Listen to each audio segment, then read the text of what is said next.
할렐루야. 네, 주님 안에서 사랑하는 우리 성건 공동체 가족 여러분, 오늘 하루도 여러 사람들을 만나고 또 이제 여러 다양한 상황을 맞이하면서 그 하루에 열심히 집중하며 사셨죠? 네.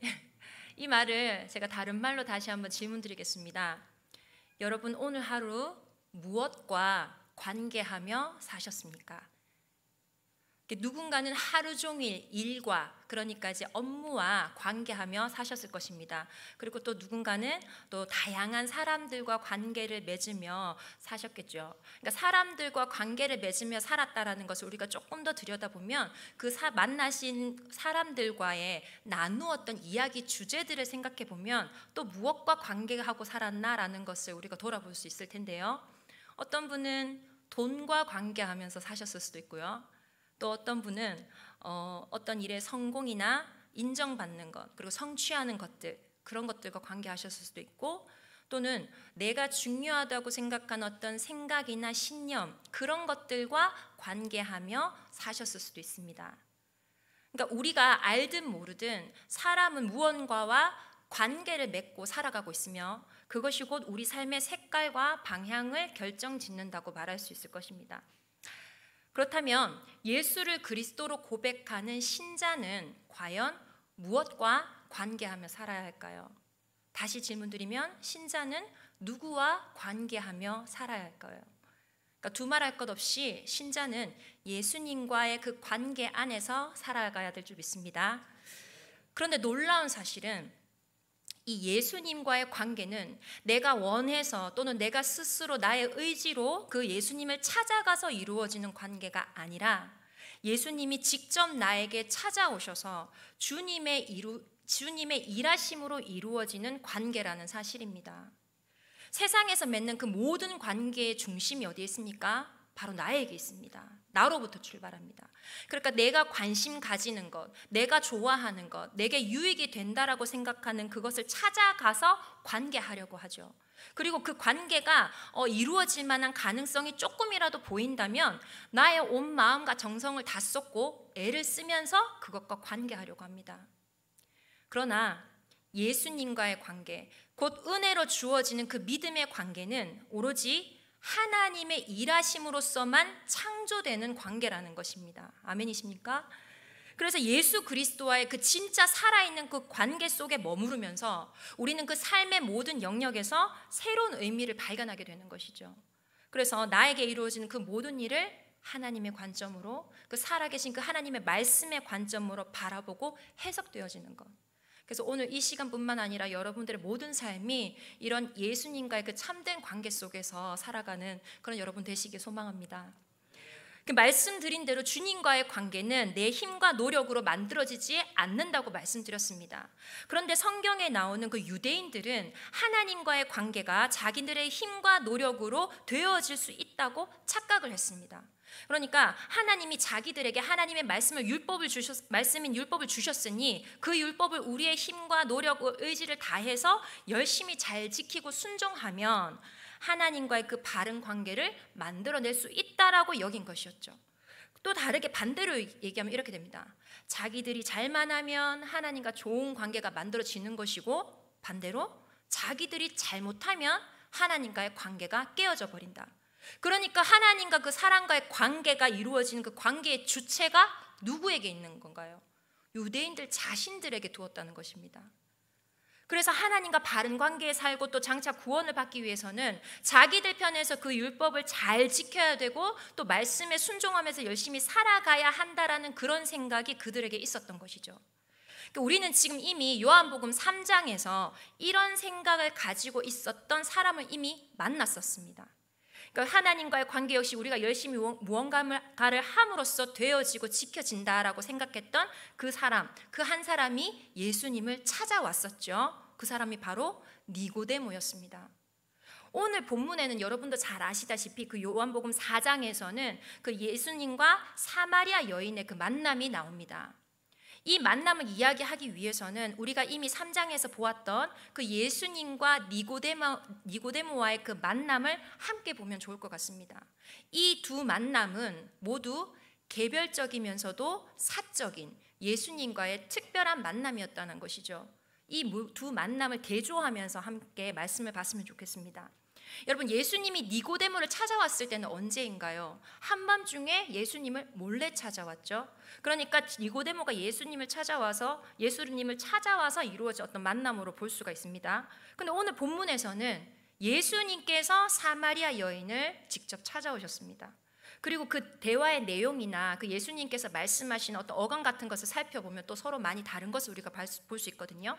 그러니까 아시는 대로 예수님께서 니고데모에게 하신 말씀이 무엇입니까? 거듭나야 하나님 나라를 볼 수 있다.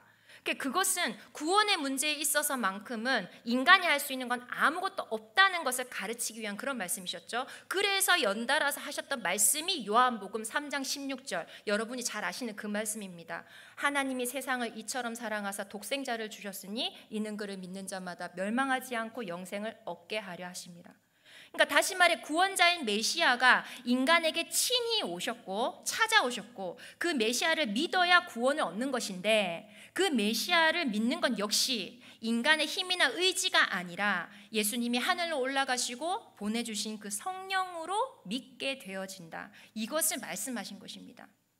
그리고 4장에서 예수님은 사마리아 여인을 찾아가십니다. 그리고 그 여인으로 하여금 자신이 만나고 대화를 나누고 있는 그 예수가 메시아이고 그분이 바로 영원히 목마르지 않게 하는 그 생수였다는 것을 알게 하시죠. 여러분들이 그 요한복음 4장의 스토리를 아시니까요. 그래서 결국 그 여인이 어떻게 합니까? 동네에 가서 예수가 메시아다, 내가 메시아를 만났다, 이 사실을 외치게 되는 스토리가 있습니다. 여러분, 다시 니고데모로 가면 니고데모는 유대인의 관원이었습니다. 그러니까 성경을 많이 알고 사람들로부터 존경받는 그런 위치에 있는 사람이었죠. 그러니까 신앙에 있어서만큼은 스스로 부족함이 없다고 느낄 만큼 그런 철저한 사람이었던 것입니다. 그런데 반면 오늘 요한복음 4장에 나오는 사마리아 여인은 유대인들이 개처럼 취급하는 그런 사람이었습니다. 니고데모와 비교해 볼 때도 아주 반대의 위치에 있는 그런 사람이었죠.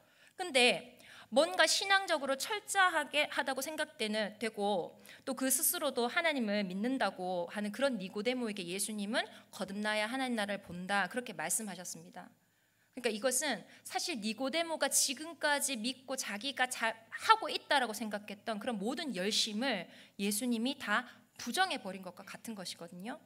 그런데 유대인이 개처럼 취급하는, 신앙적인 면에서는 그 어떤 것도 내세울 수 없는 그 사마리아 여인에게는 예수님이 일부러 찾아오셔서 예수님 자신이 누구인가를 깨닫게 하고 계시는 것입니다. 이러한 사실을 통해서 우리가 잊어서는 안 되는, 그러니까 믿음에 대한 어떤 분명한 답을 내려야 한다는 것이 있습니다. 그러니까 믿음은 우리가 신앙적으로 어떤 뛰어남이 있다 할지라도 우리의 의지로 스스로 예수님을 찾아서 갖게 된 것이 아니라는 것, 그리고 예수님께서 우리를 찾아오셔서 믿게 하셨기 때문에 되어진 것이라는 그 사실입니다. 그러니까 다시 말해서 예수님이 우리를 찾아오셔서 창조되어진 믿음이라는 이 사실을 우리가 분명히 하고 가셔야 되는 겁니다. 제가 왜 이 말씀을 드리냐면, 우리가 이미 믿음이 있다라는 전제하에 서로 이야기를 나누다 보면 우리가 신앙적인 면에서 이야기를 할 때 이런 이야기를 하거든요. 그러니까 한번 예수를 믿는 우리가 예수님을 스스로 이제 계속해서 열심히 따라간다는 것으로 착각하는 경우가 많다라는 것이죠. 그래서 우리가 쉽게 잘하는 이야기 중에 하나가 이거죠. 자기 믿음 자기가 지켜야지. 그러나 신자는 예수님께 붙들려서 끌려가는 그 입장에 있는 사람이라는 사실을 우리가 기억해야 합니다. 그러니까 그거 예수님 없이 혼자 성경 잘 보고 기도 잘하고 그렇게 하면서 내 손으로 예수님을 꽉 붙들고 있다라고 하는 것이 아니라는 것이죠. 이걸 아는 것과 모르는 것에는 큰 차이가 있습니다. 그래서 이런 사람에게 나오는 고백은 어떤 고백입니까? 나는 예수께 붙들려 끌려가는 사람이다. 그렇기 때문에 내가 지금도 예수를 믿고 있는 것이다. 할렐루야. 3절 4절 같이 한번 보겠습니다. 3절 4절입니다. 시작.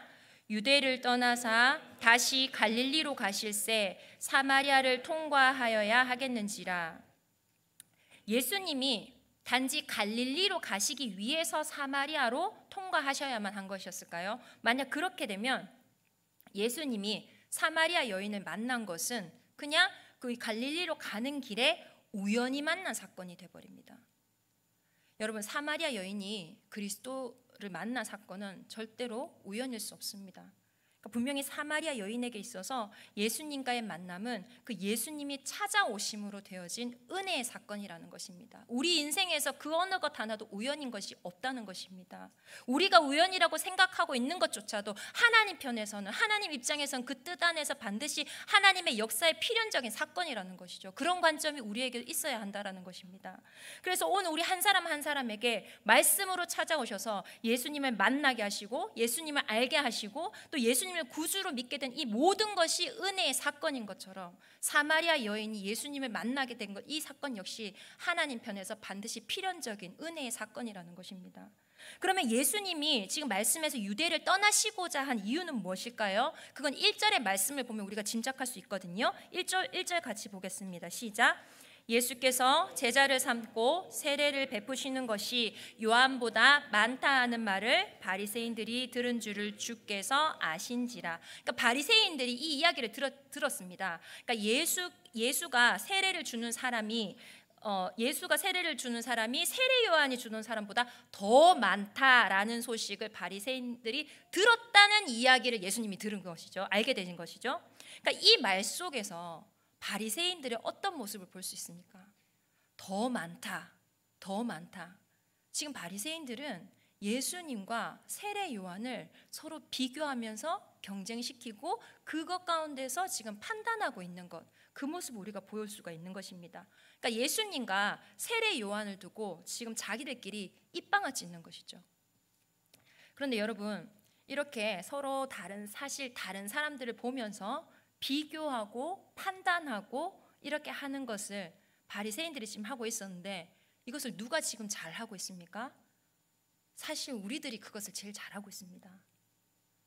우리는 항상 입으로는 하나님이 은혜로 되었습니다, 하나님의 은혜로 되어집니다라고 고백은 하지만 만약에 내가 아는 어떤 다른 사람이 뭘 어떻게 했다, 뭐가 어떻더라 라는 이야기를 듣게 되면 우리는 자연스럽게 그럼 나는 어떻게 하면 되지? 그럼 나는 어떻지?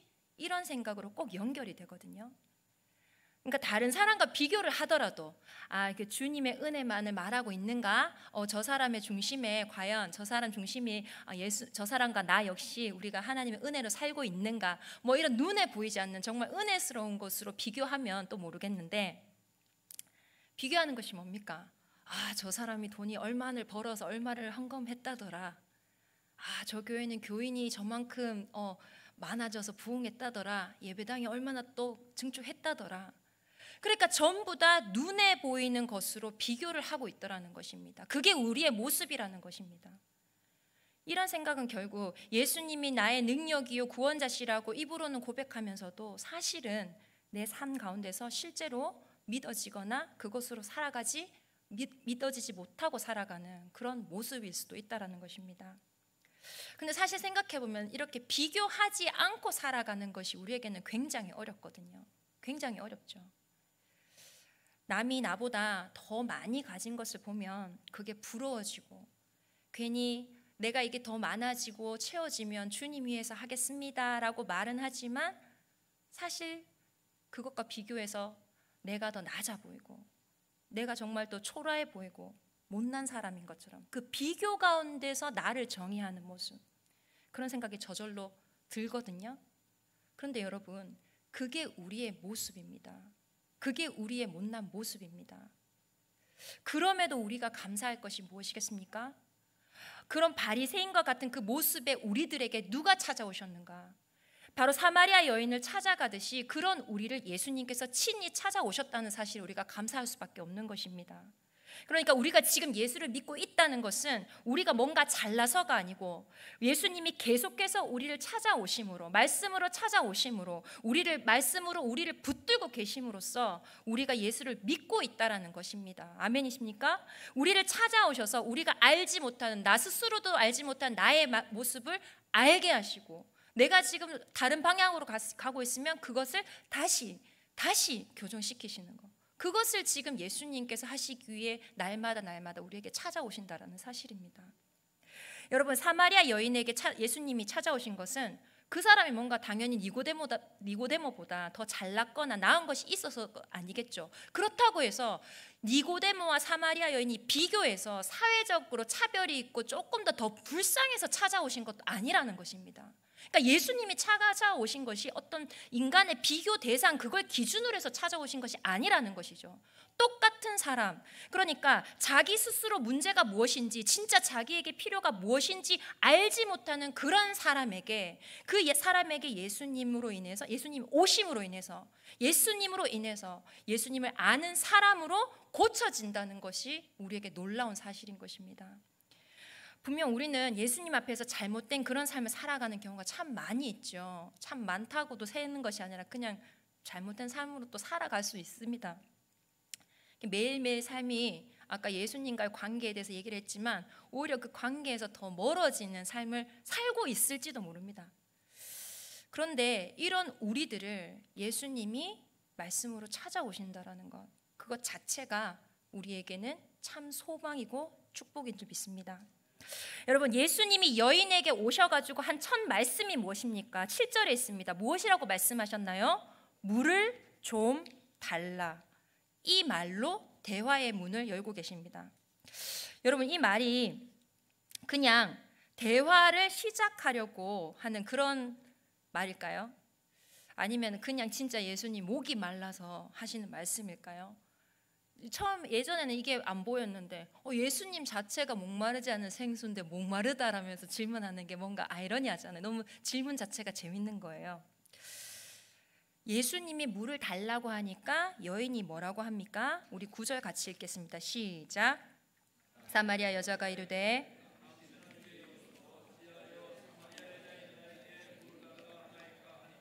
이는 유대인이 사마리아인과 상종하지 아니함이로라. 그러니까 당시 유대인과 사마리아인은 서로 상종도 하지 않고 그 땅을 밟지도 않았다는 것이죠. 그런 사이인데 갑자기 물을 달라고? 그러니까 나는 사마리아 사람이고 당신은 유대인이니까 난 당신에게 물을 줄 만한 사람이 아니다. 나 물 안 주겠다, 이런 말입니다. 그러니까 사마리아 여인은 예수님이 지금 누구신지 몰랐기 때문에 왜 그분이 자기한테 물을 달라 하는지도 이유를 몰랐던 것이죠. 그래서 이 여인이 집중하고 있는 건 뭡니까? 당신은 유대인이고 난 사마리아 사람이다. 그러니까 이런 것만 따지고 있는 상황인 거예요. 그런데 예수님은 사마리아 여인에게 물을 좀 달라, 물을 좀 달라, 이렇게 말씀하십니다. 그러니까 이 말씀을 하심으로써 여인 자신이 어떤 사람인지, 자신의 실체가 어떤 것인지 깨닫도록 하시는 것입니다. 사랑하는 여러분, 그럼 오늘 우리에게 예수님이 찾아오셔서 우리가 뭔가 신앙적으로 잘못된 것을 그 믿는 것을 깨닫게 하신다면 과연 어떻게 하실까요? 그러니까 어떤 식으로 우리의 잘못된 것을 깨닫게 하실까요? 오늘 이 사마리아 여인에게 하신 말씀과 연결해서 본다면 예수님은 우리에게도 역시 무언가를 달라고 하는 것으로 시작할 수도 있다는 것입니다. 자, 우리에게 뭔가 해라, 뭔가 달라라고 하는 이런 요구로서 시작할 수도 있다는 것입니다. 그러니까 우리가 예수님의 은혜를 말할 때 자칫 잊어버리기 쉬운 게 뭐냐면 예수님이 우리에게 뭔가 하라고 하시고 뭔가 달라고 하시는 분이라는 것을 우리가 잊어버리기 쉽다라는 것이죠. 그러니까 우리가 자꾸 예수님은 나에게 뭔가 달라고 하지 않을 거야 라는 이런 생각에 자꾸 빠진다는 것이죠. 왜요? 예수님은 은혜의 예수님이기 때문에 우리에게 찾아오셔서 뭔가 계속 주시는 분으로만 우리가 자꾸 여긴다라는 사실입니다. 당연히 예수님은 우리에게 주시는 분이 맞습니다. 그런데 예수님께서 우리에게 주시는 것이 무엇입니까? 영생입니다. 생명을 주시되 풍성해 주시는 분이십니다. 그런데 우리가 예수님께 바라는 것이 다른 것이니까 다른 것을 주신다고 계속 생각하지 않습니까? 가령 하나님 우리에게 돈을 달라고 하는 분인가요? 돈을 달라고 하지 않는 분인가요? 이런 질문을 하면 여러분 뭐라고 대답하시나요? 당연히 하나님 우리에게 돈 달라고 하지 않는다 이런 생각을 하시잖아요. 그리고 왜냐하면 당연히 하나님은 돈이 필요 없는 분이시니까. 그럼 우리에게 왜 돈 달라고 하시지? 또 이런 질문, 이런 생각을 하게 된단 말이죠. 그런데 하지만 구약에 보면 하나님께서 뭘 요구를 하셨습니까? 11조를 이스라엘 백성에게 요구를 하셨습니다. 하나님은 돈이 필요 없는데도 불구하고 11조를 요구를 하셨습니다. 하라고 말씀하셨습니다. 기도를 요구하셨습니다. 봉사와 구제하는 걸 이스라엘 사람들에게 요구를 하셨습니다. 그렇게 하라고 말씀하셨습니다. 분명히. 그럼 그 이유가 무엇이겠냐는 말입니다. 하나님이 이스라엘 백성에게 하라고 하시는 것은 그들이 그것을 하는 것 자체가 목적이 아니라 하나님이 요구하신 그것을 함으로써 하나님이 이스라엘 백성에게 하나님이 누구이신가를 깨닫게 하시는 것이고, 또한 그 하나님 말씀에 반응하는 그들 자신이 과연 누구인가를 깨닫게 하시기 위해서 하라고 하신 것입니다. 그렇게 요구를 하신 것입니다. 그래서 예수님은 우리에게도 찾아오셔서 물 좀 달라고 말씀하시는 것이죠. 요구를 하신다는 것입니다. 근데 우리는 핑계를 대죠. 가령 헌금을 드릴 때 하나님은 내가 내는 돈 액수를 보시는 게 아니라 내 마음만 보신다라는 그런 마음을 가집니다. 그런데 우리는 그것을 어디에 이용을 하냐면 헌금을 하는데 돈을 줄이는데 이용할 수도 있다라는 것이죠. 하나님은 돈 액수를 안 보기 때문에 얼마를 해도 내 마음만 있으면 된다라는 이런 말들로 결국 현금을 아끼는 것을 우리가 이용을 한다라는 것입니다. 물론 하나님 우리가 내는 그 돈 액수를 보는 분이 절대 아닙니다. 제가 지금 이걸 가지고 지금 판단 그 얘기를 하는 것이 아닙니다. 그러니까 우리의 지금 본질에 대해서, 본성에 대해서 이야기를 하는 겁니다. 근데 하나님은 우리가 그 말을 이용해서 돈을 아끼는 데 사용하는 것을 용납하지를 않고 있다라는 것입니다. 우리가 생각해야 될 것이 무엇일까요? 헌금하지 못하는 그 내 마음 가운데 내가 문제가 뭐지? 그러니까 아까 서두에 말씀드린 것이죠. 내가 지금 진짜 관계하고 있는 것이 무엇이지? 라는 그런 본질적인 질문을 하라는 것입니다. 이런 것들이 보여져야 한다는 것이죠. 구제하라는 그런 말씀 앞에서 구제하지 못하는 나의 문제를 바라보고, 사랑하라는 그 하나님의 말씀 앞에서 그 말씀을 통해 사랑하지 못하는 나 자신을 돌아보고 나에게 있는 문제가 무엇인지를 보라는 것입니다. 이것이 바로 주님이 찾아오셔서 우리에게 하시는 그 주님의 일이라는 것입니다. 그래서 여인에게 예수님이 물을 좀 달라 이렇게 하시는 건 역시 제가 지금 말씀드린 이런 같은 차원에서 하시는 말씀인 것이죠. 결국 이 여인은 자기 앞에 있는 그 예수가 누구인가를 몰랐던 것이고, 또한 자기가 누구인지, 자기에게 진짜 필요가 무엇인지를 몰랐던 것이 드러나게 되는 그 예수님과의 대화, 예수님의 질문에 대한 반응이라는 것이죠. 그래서 예수님이 오늘 하루의 그 삶에 우리에게 어떻게 찾아오셔서 어떻게 일하셨는가, 나에게 무엇을 요구하셨는데 내가 그 앞에서 어떤 반응을 했는가, 이걸 생각하면서 내가 누구인가를 깨달아가는 것, 이것이 바로 우리가 주님을 마음에 두고 살아가는, 그리고 예수님과의 그 참된 관계 속에 살아가고 있는 그런 신자의 삶인 줄 믿습니다. 사랑하는 여러분, 말씀 맺겠습니다. 하나님은요, 놀라운 사실은 오로지 사람에게만 자신의 뜻을 밝히시고 요구하고 계신다는 사실입니다. 그래서 사람만이 그 하나님의 뜻에 대해서 궁금해하고 생각할 수가 있는 것입니다. 그래서 이 질문을 할 수 있는 거죠. 하나님이 나를 통하여 무엇 하기를 원하시는가? 사실 이것에 대한 정답은 우리도 모릅니다. 그냥 단지 우리가 이제 소요리 문답에서 배웠듯이 인간의 그 삶의 목적, 그러니까 하나님의 영광을 위해서, 하나님의 영광을 드러내기 위해서 사는 것. 그런데 구체적으로 그게 뭔지는 몰라요. 하지만 이 질문을 통해서 우리 삶의 진짜 본질적인 질문을 통해서, 이 질문을 통해서 하나님이 원하시는 게 뭐지? 하나님과의 관계 속에서 나의 위치는 뭐지? 나의 역할은 뭘까? 이 질문과 대답을 생각한 이 모든 과정이 진짜 예수님과의 그 참된 관계 속에서 더욱 그 사랑의 관계를 더욱더 누리는 그런 삶이라는 것입니다. 할렐루야. 여러분, 하나님이 나에게 던지시는 질문이 무엇입니까? 하나님이 나에게 요구하시는 것이 무엇입니까? 내 삶의 본질, 그 신앙의 본질을 발견할 수 있는 그 하늘 차원의 질문, 하늘에 속한 질문이 날마다 우리에게 던져지는 것이 우리에게 진짜 하늘의 복인 줄 믿습니다. 그래서 이 하늘의 복을 우리가 이미 받고 누리고 있다고 고백하는 우리 모든 성광의 공동체 되길 주님 이름으로 소망합니다.